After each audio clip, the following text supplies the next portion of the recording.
इंजील को फैलाना ये काम हमारा है। अज़ीज़ान ग्रामी, यीशु मसीह के क़ुदूस बाबरकत मोतबर और जलाली नाम में आपकी खिदमत में सलाम पेश करता हूँ। मैं हूँ पादरी प्रोफेसर फ़रियाद गिल, और आज जो हमारा उन्वान होगा ख़ुसूसी एतबार से गुज़िश्ता दिनों में संडे का जो दिन था 27 अगस्त को सरगोदा में चूँकि इस तरह के बहुत सारे वाक़यात आए हैं ब्लास्फेमी के जो रिपोर्ट हुए हैं, तो वहाँ टीएलपी ने मुख्तलिफ़ लोगों को लेकर एक प्रोटेस्ट का, एक धरने का एहतमाम किया था।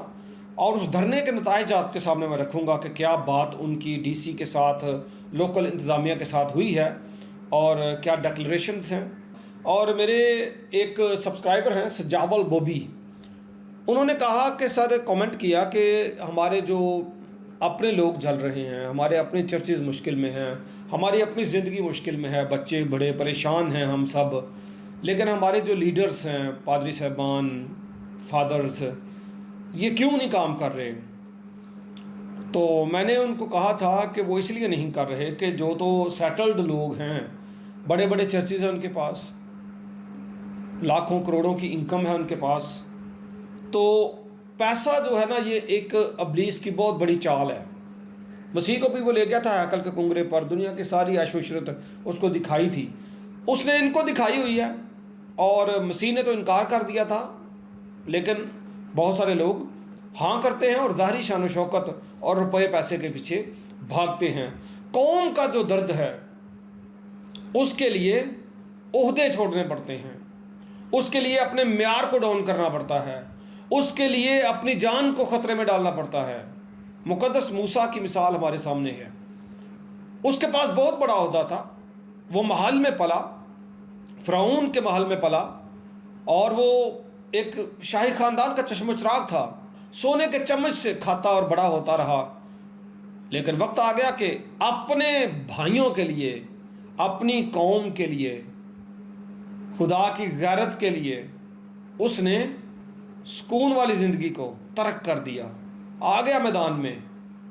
और इसमें जब ऐसे लोग आएंगे मैदान में तो फिर ही आपका कुछ फ़ायदा होगा। एक और वीडियो में मैं आपको बताऊंगा कि ये जो लोग कर रहे हैं, जो वहाँ पे गए भी हैं और जो इन्होंने बयानात दिए हैं, वो इतने कोई अच्छे बयानात नहीं हैं। अमन और सलामती हम चाहते हैं, मैं भी बयान देता हूँ, लेकिन कौम के हक़ में ज़्यादा मौजू और अच्छे बयानात इन बहुत सारे लोगों ने नहीं दिए। चलें वापस आते हैं उस केस की तरफ।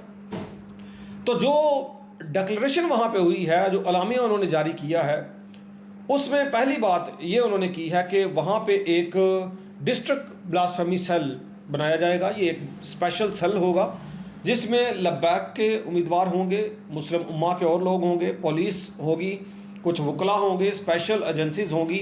ये एक स्पेशल खुसूसी सेल होगा जिसका मकसद जो है, जो भी बंदा इसका मुर्तकब पाया जाता है, FIR जिसके ऊपर कटती है, फॉल्स हो ट्रू हो, वो बाद में उसका जो भी होगा, ये जो स्पेशल सेल होगा ये उनके ऊपर दफ़ात लगाएगा, तौहीन रसालत, तौहीन मज़हब, दहशतगर्दी या जो भी वो समझते होंगे। और फिर ये इंतज़ामिया की तरफ से एक प्रोसिक्यूटर हायर करेंगे और वो केस लड़ेगा, मुद्दई होगा। और इन्होंने कहा है कि उस बंदे को उसका नाम ECL में डाला जाएगा। जो DC साहब हैं, कैप्टन रिटायर मोहम्मद शुएब साहब, उन्होंने कहा कि ये तो वज़ारत दाखिला का काम है, तो इन्होंने कहा कि वज़ारत दाखिला ये काम हमारा करेगी, अगर नहीं करेगी तो हमें करवाना आता है। उन्होंने कहा कि जी उनका नाम ECL में डाला जाए, और जब तक उनके ऊपर कार्रवाई हो रही है उनको मुल्क से बाहर जाने ना दिया जाए। ऐसा ना हो कि फ्रांस का सदर कहे जी इधर आ जाओ।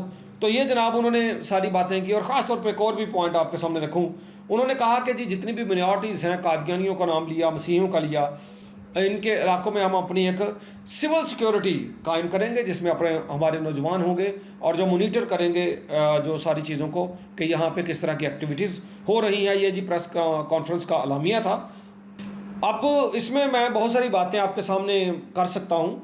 देखिए, कानून तो पाकिस्तान में पहले ही है। 295 ABC किसके लिए है? सबसे ज़्यादा इसमें मसीही लोग ही रगड़े गए हैं, और तो कोई इतना गया नहीं है।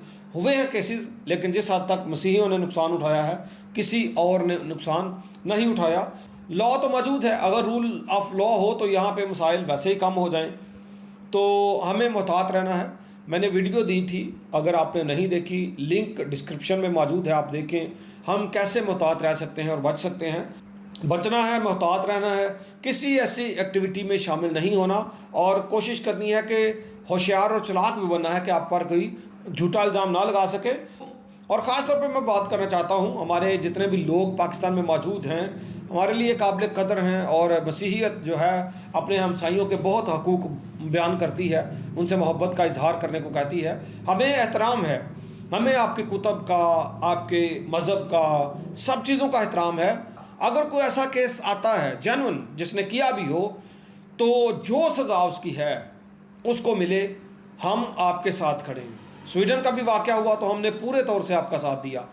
अगर कोई बंदा इसका मुर्तकब पाया जाता है तो उसको जनाब जो भी कानून के मुताबिक सज़ा है वो उसको दी जाए, कानून और सख्त कर लें। जो भी बंदा किसी भी मज़हब के साथ इस तरह का करता है, तौहीन रिसालत, तौहीन मज़हब, तो उसको जनाब तौहीन किताब, तो उसको जनाब वो सज़ा दे दी जाए। हमें कोई इतराज़ नहीं है, हम आपके साथ खड़े हैं। और यहाँ पे जनाब जो सिक्योरिटी की आप बात कर रहे हैं, सिविल सिक्योरिटी की, ये तकरीबन 10-12 साल से ईस्ट ब्रिटेन में जो एक बहुत बड़ी ग्रोह है वहाँ पे मुस्लिम्स रहते हैं। मुस्लिम्स वहाँ पे आप देखें, यहाँ पे हम ब्रिटेन नहीं है, यहाँ पे पाकिस्तान है, और वहाँ पे माइनॉरिटीज़ में जो मुस्लिम हैं उन्होंने ईस्ट में, आप गूगल करें, यूट्यूब पे जाएं, वो काफ़ी सालों से एक मखसूस एरिया में वहाँ पे वो शरई लॉ जो है अपने इलाके में कायम किए हुए हैं। उसकी उन्होंने कई दफ़ा वहाँ पे इंतज़ामिया भी आई, इंतज़ामिया ने बस लाउड स्पीकर पे उनके साथ बातचीत की, लेकिन उनको मारा नहीं है, भगाया नहीं है, पूरे हकूक़ हैं उनके साथ। ऐसा नहीं है कि उनको नमाज़ पढ़ने की इजाज़त नहीं है, उनको निकाब करने की इजाज़त नहीं है, सब इजाज़त है, लेकिन फिर भी वो चाहते हैं कि मखसूस खित्ते में वो अपनी सारी प्रैक्टिसेस को जो इस्लाम के मुताबिक हैं जारी रख सकें। तो इसलिए उन्होंने उस इलाके को शरई बनाया हुआ है और उनकी ख्वाहिश है कि बाहर से भी कोई बंदा वहाँ पर ना आए। और इसके अलावा वहाँ पे जो है वो अगर कोई क्रिश्चियंस भी जाते हैं, ज़ाहिर है लोग चले जाते हैं, उनका भी रास्ता होता है वहाँ पे, तो वो भी वहाँ पे खड़े होकर उनसे बात करते हैं, माइक पे ऐलान करते हैं, या जो भी कोई भी गुफ्तगू होती है उनको जलाओ गिराओ नहीं करते, उनको मारते नहीं हैं, इज्जतें नहीं उछालते, भगाते नहीं हैं, अदालतों में नहीं जाते, वहाँ पे पूरी आज़ादी है उनको।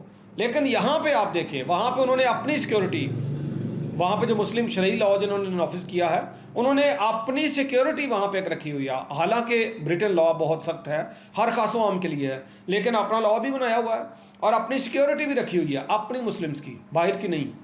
तो जनाब यहाँ पे इन्होंने सिक्योरिटी देनी है, इनके नौजवान होंगे और हमारी फैमिलीज़ होंगी। बहुत ही अफसोस की बात है जब कानून में सब कुछ है, हमारे नौजवान भी पुलिस में हैं, हमारे हीरोज़ भी हैं, आर्मी में हैं, और भी बड़े आला हमारे लोग हैं, हमारी अपनी चर्च सिक्योरिटी है। अगर कोई बात हो भी तो हम उसको भी इस्तेमाल कर सकते हैं, आर्मी है, पुलिस है, सब कुछ है। तो ये जो है मसाइल ज़्यादा पैदा करने वाली बात है, ना कि मसाइल कम करने वाली बात है। तो मैं आपसे ये कहूँगा कि जनाब अगर तो कोई बंदा जुर्मदार है उसको सज़ा दें, लेकिन मेरे मसीही बहन भाइयों, बच्चों, बुज़ुर्गों, अगर आपने जुर्म नहीं किया और ना हक आपको पकड़ा गया और आपकी इज्जत उछाली गई और आपके साथ जुल्म और सितम किया गया, तो नंबर 1 तो मसीह ने इसकी नबूवत की थी और वो नबूवतें पूरी तो होनी है ना जी। और यसु मसीह ने कहा था तुम मुबारक हो गए। नंबर 2, खुदा ने कलाम में फरमाया कि जो तुम्हें छूता है वो मेरी आँख की पुतली को छूता है, जो तुम्हारे गिरेबान को पकड़ता है वो मेरे गिरेबान को पकड़ता है। और खुदा ने कहा इंतकाम लेना मेरा काम है। और आपको पता है कि खुदा जब इंतकाम लेता है तो फिर अजीब तरीके से लेता है, उसका इंतकाम बड़ा मुनफरिद होता है। तो आप पीसफुल रहें, मोहतात रहें, एक्टिव रहें, कोई ऐसा काम ना करें कि जिससे मुल्क में इंतशार फैले, जिससे मुल्क में हलचली मचे। इन लोगों के लिए दुआ भी करें और इनके लिए नरम गोशा भी रखें। और अगर अभी तक लोगोस टीवी को सब्सक्राइब नहीं किया तो वो भी कर लें। Thank you so much. Till the next video, God bless you.